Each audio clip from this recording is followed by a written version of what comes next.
بلوچستان کی جو روایات ہیں وہ بھائی بندی، دوستی، پیار، محبت ہے۔ میری پیدائش یہاں کی، پہلے تو میں بتا دوں، بائی برتھ یہیں سے ہوں۔ امی جو ہیں مائگریٹڈ تھی، جیسے انڈیا سے مائگریٹ لوگ ہوئے، بلوچستان میں بہت لوگ آئے، تو ہم 47 میں یہاں پہ آئے۔ ہمارے آباء و اجداد یہیں پہ دفن ہیں، ان کی قبریں بھی یہیں پہ ہیں، ہماری جینا مرنا بھی یہیں پہ ہے، غمی خوشی بھی یہیں پہ ہے۔ یہاں پہ جب ہم نے سیاست شروع کی، آپ کو پتہ ہے، تو اسٹوڈنٹ تھے ہم، 88 کی ہم بات کریں، 87 کی بات کریں، تو اس وقت ایک سیاست تھی، ایک ہی پارٹی تھی اور ایک ہی مسلم لیگ ہوتی تھی۔ کہنا یہ کہ نظریاتی ساتھیوں کا جو ایک ساتھ ہے پارٹی کے اندر، جو ایک ان کا وزن ہے یا ان کی جو ایک جگہ ہے، وہ رہنی چاہیے۔ میاں صاحب جب انگلینڈ میں تھے، جب میری ملاقات ان سے ہوئی، مجھے یاد ہے، اور جعفر صاحب بھی ہمارے ساتھ تھے اور میڈم مریم بھی تھی، کیونکہ آپ بتاؤ ان کی سیاست میں آنا اور بلوچستان کی سیاست کا زیادہ ان کے اس ٹائم پہ علم نہیں تھا۔ تو ڈسکشن میں جب میں نے ان کو کہا، میڈم کہ آپ نے اگر ہسٹری دیکھی ہو تو پنجاب کے علاوہ اگر کبھی مسلم لیگ کی حکومت بنتی ہے تو بلوچستان سے سیاست کے جو ڈائنامکس ہیں ذرا فرق قسم کے ہیں۔ اگر باقی صوبوں کے ہم مقابلہ کریں، کے پی کے ہیں، پنجاب ہے یا سندھ ہے، تو اس کے لحاظ سے پارٹیز کو بھی اپنے اس کے اندر تھوڑی سی فلیکسیبلٹی دکھانی پڑتی ہے، اپنے نظریات کو تھوڑا سا پیچھے لے جانا پڑتا ہے، اور جو ہمارے صوبے کی جو روایات ہیں، وہ جو یہاں کے جو بارڈر کے حالات ہیں یا سیکورٹی حالات ہیں یا جو پولیٹیکل حالات ہیں یا جو فیوڈلزم ہے ہمارا، اس کو مد نظر رکھ کے ہمیں تھوڑا سا آلٹر کرنا پڑتا ہے۔ یہاں پہ جب ہم نے سیاست شروع کی، آپ کو پتہ ہے، تو اسٹوڈنٹ تھے ہم، 88 کی ہم بات کریں، 87 کی بات کریں، تو اس وقت ایک سیاست تھی، ایک ہی پارٹی تھی اور ایک ہی مسلم لیگ ہوتی تھی۔ بعد میں اپنے آپ کو پتہ ڈویژنز بھی ہوئی، لیکن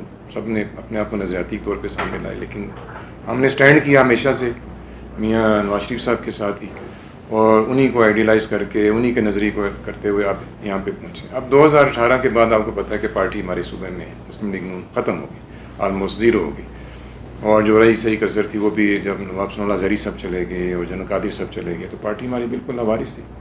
تو اس میں جو بھی میڈم کے پاس آپشن تھی اس وقت، کیونکہ وہی آئی تھیں، اور انہوں نے جو دیکھا تو وہ ہمارے کاکڑ صاحب کو انہوں نے ایز اے قائم مقام بنایا۔ وہ اختلاف چلتے رہے، لیکن اب پولیٹیکل حالات کو جب حکومت کی نظر میں ہم دیکھیں کہ حکومت میں آنا ہے انہوں نے، تو پھر ذرا ڈفرینٹ ہو جاتے ہیں۔ اس وقت پھر ہمیں فگرز بھی چاہیے، ہمیں اس ٹائم کے اوپر پھر ہمیں نوٹیبلز بھی چاہیے، پھر ہمیں پولیٹیشنز بھی چاہیے۔ تو نظریاتی تو اس ٹائم آپ کو لوگ نہیں مل سکتے، اس ٹائم تو وہی ہے کہ جو آپ کے پاس ایک جو اسٹیبل لوگ ہیں پولیٹیکلی، اور جس حساب سے ہماری پولیٹکس ہے اور جس حساب سے حکومت چلنی ہے، ان کو آگے لے کے آنا پڑتا ہے۔ تو وہ ایفرٹس کی ہم نے۔ پھر جعفر خان منتوخیل صاحب کی شمولیت کرنا، کاف لیگ سے، بینگ اے پریزیڈنٹ کاف لیگ، وہ اس میں انہوں نے شامل ہوئے، ہمارے نون میں شامل ہوئے، اور then became a president of Pakistan Muslim League Noon. تو ایک بہت بڑی اچیومنٹ تھی ہمارے لیے، ہمارے ورکرز کے لیے۔ جعفر صاحب ہمارے ساتھ 88 میں بھی تھے، اس کے بعد پھر 99 میں وہ کاف میں چلے گئے، لیکن نظریاتی ساتھی تھے ہمارے، ہمیشہ انہوں نے مسلم لیگ کا جھنڈا بلند کیا۔ انہوں نے دادا نے بھی مسلم لیگ میں رہے، ان کے والد صاحب بھی رہے، تو ایک ان کے ساتھ بیک گراؤنڈ تھا ہمارا۔ تو الحمدللہ اس کو پھر پائے تکمیل تک دوستوں نے پہنچایا، جو سیاسی کارکن ان کے ساتھ تھے، جو نظریاتی ساتھی ان کے ساتھ تھے، وہ الحمدللہ۔ تو میرا کہنا یہ ہے کہ نظریاتی ساتھیوں کا جو ایک ساتھ ہے پارٹی کے اندر، جو ایک ان کا وزن ہے یا ان کی جو ایک جگہ ہے، وہ رہنی چاہیے ہمیشہ، چاہے حکومتیں آئیں یا حکومتیں جائیں، حکومت میں ہوں یا نہ ہوں۔ تو انفارچونیٹلی تھوڑا سا اب اس حکومت میں آنے کے بعد جو پیپلز پارٹی میں ہم ساتھ آئے، تو تھوڑا سا نظر آتا ہے کہ جو نظریاتی ساتھی ہیں وہ تھوڑا سا پیچھے چلے گئے ہیں، دیوار کے ساتھ لگ گئے ہیں۔ وہ تھوڑی سی ضرورت ہے ان کو کہ ان کو ہم بیک اپ کریں، ان کو تھوڑا سا دوبارہ سے آگے لے کے آئیں۔ FSC میں تھا، میری پیدائش یہاں کی، پہلے تو میں بتا دوں، بائی برتھ یہیں سے ہوں۔ امی جو ہیں مائگریٹڈ تھی، جیسے انڈیا سے مائگریٹ لوگ ہوئے، بلوچستان میں بہت لوگ آئے، تو ہم 47 میں یہاں پہ آئے۔ ہمارے آباء و اجداد یہیں پہ دفن ہیں، ان کی قبریں بھی یہیں پہ ہیں، ہماری جینا مرنا بھی یہیں پہ ہے، غمی خوشی بھی یہیں پہ ہے، اور سب سے بڑی بات یہ ہے کہ میں نے اپنی جتنی بھی ایجوکیشن ہے، میری پرائمری سے لے کے یہیں پہ میں نے حاصل کی ہے۔ تعمیر نو سے میرے پہ تعمیر نو کالج کے بعد پھر ہم یونیورسٹی میں بھی، یونیورسٹی کے بعد اسپیشلائزیشن، سارا کچھ یہیں سے میری بیک گراؤنڈ ہے۔ اور اسی دوران میں پھر ہمیں یہ ایک نظریاتی تنظیم جو ملی، وہ مسلم اسٹوڈنٹ فیڈریشن تھی، جس کو جوائن کیا میں نے۔ اور اس وقت کی مسلم اسٹوڈنٹ فیڈریشن یا آج کی یوتھ آرگنائزیشن جو ہے، اس میں زمین آسمان کا فرق ہے۔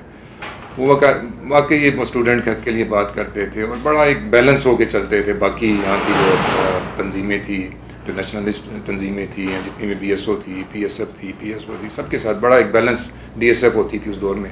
تو شاید لوگوں کے نام نہیں پتہ ہوں گے کہ ڈیموکریٹک اسٹوڈنٹ فیڈریشن بھی ایک آرگنائزیشن ہوتی تھی، اسلامی جماعت طلبہ بھی ہوتی تھی، IJT تھی۔ تو ایک بڑا بیلنس لے کے ہم چلے، اور میں اس میں پریزیڈنٹ بھی رہا مسلم اسٹوڈنٹ فیڈریشن کا 88 سے لے کے اور 93 تک. اور اس وقت بھی الحمدللہ مجھے یاد ہے جعفر صاحب نے ہماری سرپرستی کی 88 کے الیکشن جیتنے کے بعد، اور فرسٹ ٹائم منسٹر بھی آئے. سید احمد ہاشمی صاحب ہوتے تھے اور بڑا انہوں نے ہمیں سپورٹ کیا. سید احمد ہاشمی صاحب ایز جنرل سیکرٹری تھے اس ٹائم مسلم لیگ کے، اور جام صاحب پریزیڈنٹ ہوتے تھے، جام یوسف صاحب. بڑا اچھا ایک ٹائم تھا، تو ہم نے اس کو انجوائے بھی کیا اور بہت کچھ ہم نے سیکھا. اس وقت کے ایک اسٹوڈنٹ فیڈریشن سے ہم نے بہت کچھ سیکھا. پھر مرکز میں آپ کو پتہ ہے خواجہ سعد رفیق اس ٹائم تھے، ریاض فتح تھے. وہ لوگ ہیں، غلام حیدر وائن، وہ ایک نام ہے جن کو آج بھی لوگ پہچانتے ہیں کہ جی واقعی انہوں نے اسٹوڈنٹ فیڈریشن کے اندر بہت اچھا کام کیا اور ایک نظریات پہ کام کیا. اور پتہ چلتا تھا کہ واقعی جو ہے نا وہ پاکستان بننے کا مقصد کیا تھا، اور پاکستان کو ہم نے آگے چلانا کیسے ہے، وہ سارا ہمیں ٹرین کیا جاتا. تو بہت اچھا ایکسپیرینس تھا الحمدللہ.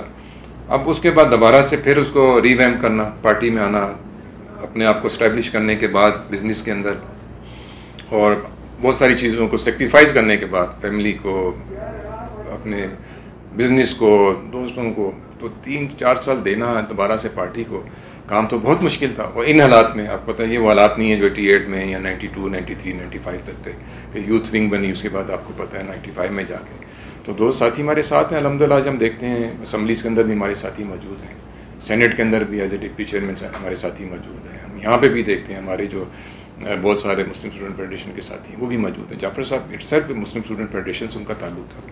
تو میں سمجھتا ہوں اچھی پذیرائی ملی ان کو، اور وہ ایک نظریاتی سوچ لے کے چلے. اور الحمدللہ میں بھی ایک اپنے اس کو دیکھتا ہوں کہ میں نے بہت کچھ گین کیا ہے، اپنے سینئر سے سیکھا ہے. اور الحمدللہ اب بھی پریکٹیکلی بھی اس سیاست کا میں حصہ ہوں، اس مسلم لیگ کا میں حصہ ہوں. اور سیاست کے ساتھ ساتھ اپنے دوستوں کے لیے جو نئے ساتھی ہمارے ساتھ پارٹی میں آئے ہیں، جنہوں نے جوائن کیا ہے، ان کے لیے ایک گائیڈ لائن میں بناتا ہوں. ان سے اچھی انٹریکشن ہے ہماری الحمدللہ. جتنے ہمارے ایم پی ایز ہیں، منسٹرز ہیں، سینیٹرز ہیں، سب کے ساتھ ایک اپنا بیلنس رویہ لے کے ہم چلتے ہیں، اور بڑا انجوائے کر رہے ہیں اس چیز. میاں صاحب جب انگلینڈ میں تھے، جب میری ملاقات ان سے ہوئی مجھے یاد ہے، اور جعفر صاحب بھی ہمارے ساتھ تھے، اور میڈم مریم بھی تھی، کیونکہ آپ بتاؤ ان کی سیاست میں آنا اور بلوچستان کی سیاست کا زیادہ ان کے اس ٹائم پہ علم نہیں تھا. تو ڈسکشن میں جب میں نے ان کو کہا میڈم کہ آپ نے اگر ہسٹری دیکھی ہو تو پنجاب کے علاوہ اگر کبھی مسلم لیگ کی حکومت بنتی ہے تو بلوچستان سے بنتی ہے. تو یہ ذہن میں ضرور رکھیے گا، آنے والے الیکشن میں اس چیز کو ذہن میں رکھیے گا کہ اگر ہم پنجاب کو ٹارگٹ کر رہے ہیں اور نیشنل اسمبلی کو ہم ٹارگٹ کر رہے ہیں تو بلوچستان میں آپ کی حکومت مسلم لیگ نون کی بن سکتی ہے، کہ پی کے میں بھی نہیں بن سکتی اور سندھ میں بھی نہیں بن سکتی. تو انہوں نے اس بات کو بڑا نوٹ کیا، اس کو ویلیو دی. انہوں نے پھر کہا کہ کیسے، پھر وہ اس کے اوپر ظاہر ہے ساری ہماری ڈسکشن ہوئی کہ ہم کن کن لوگوں کو اپنے اس میں شامل کریں اپنے کاروان میں، اور وہ اس کو لے کے چلیں. کہ میاں صاحب کی تو پہلے دن سے ہمیشہ صاحب کو توجہ ہم نے دیکھی ہے. اور ہمیں وقت بھی یاد ہے کہ جب ہم لسبیلا میں جام یوسف صاحب تھے اور ہمیں وہاں پہ میاں صاحب کو لے کے جاتے تو وہ بھی ہمیں یاد ہے. جس طرح وہ پنجاب کے اوپر فوکس کرنا چاہتے ہیں اسی طرح وہ بلوچستان کے اوپر بھی فوکس کرنا چاہتے ہیں، کیونکہ ظاہر ہے وہ حکومت میں ہیں یہاں پہ، اور ابھی بھی حکومت میں ہیں. 2013 میں بھی حکومت ہم نے کی یہاں پہ، اس سے پہلے بھی حکومتیں آتی رہیں. ان کا یہ ہمیشہ سے رہا ہے سی پیک آنا اور اس کو کنٹینیوٹی کے اندر لے کے جانا ایک نئے سرے سے، اور جو ڈیولپمنٹ وہ کرتے رہے میاں صاحب، ان کی توجہ ڈفرینٹ اس کے اوپر رہی ہے. اور اس کے بعد پہلے جو ابھی پی ڈی ایم کی حکومت بنی تھی آپ کو یاد ہوگا میاں شہباز شریف صاحب کی، تو ان کی بہت گہری توجہ تھی یہاں پہ، اور مسلسل وہ آتے رہے. ایک تو وہ سیلاب کے چلو سلسلے میں آتے رہے، لیکن اس کے علاوہ بھی انہوں نے اسپیشلی یہاں پہ توجہ دی. ہماری آر ڈی سی جو شاہراج بننی تھی اس کے اوپر بھی اسپیشلی انہوں نے 2 یہاں پہ ٹرپ کی ہے، انہوں نے کہا کہ جس کو کمپلیٹ ہونا چاہیے. تو میں سمجھتا ہوں کہ یہ بہت ان کی ایک بڑائی ہے کہ وہ پنجاب کے ساتھ ساتھ بلوچستان کو بھی اسی لیول پہ لے کے جانا چاہتے ہیں. لیکن میں سمجھتا ہوں کہ بلوچستان والوں کا بھی یہ ایک میں سمجھتا ہوں ایک ذمہ داری ہے کہ اس کو وہ اسی طرح ہاتھ بڑھائیں، اسی طرح اس کو جو ہے نا وہ ایکسیپٹ کریں اس چیلنج کو، اور بلوچستان کو اس ترقی کی شاہراہ پہ گامزن کریں جس پہ پنجاب ہے. اور میں سمجھوں کوئی مشکل بات نہیں ہے. ٹھیک ہے ہمارا صوبہ بہت بڑا ہے، 45% آف لینڈ ہے، لیکن ہمارے پاس ریسورسز بھی ہیں اور ہمارے پاس ٹیلنٹ بھی موجود ہے، ہمارے پاس یوز موجود ہے، ہمارے پاس ایسے ٹیلنٹڈ لوگ موجود ہیں جو یہاں سے جا کے پنجاب میں بھی سرو کرتے ہیں. آپ کے سامنے ہمارے چیف سیکرٹریز پنجاب جا کے انہوں نے سرو کیا ہے. آپ نیشنل اسمبلی میں دیکھ لیں یا سیکرٹریز لیول پہ دیکھ لیں، پنجاب کے بہت سارے لوگ بیٹھے ہیں.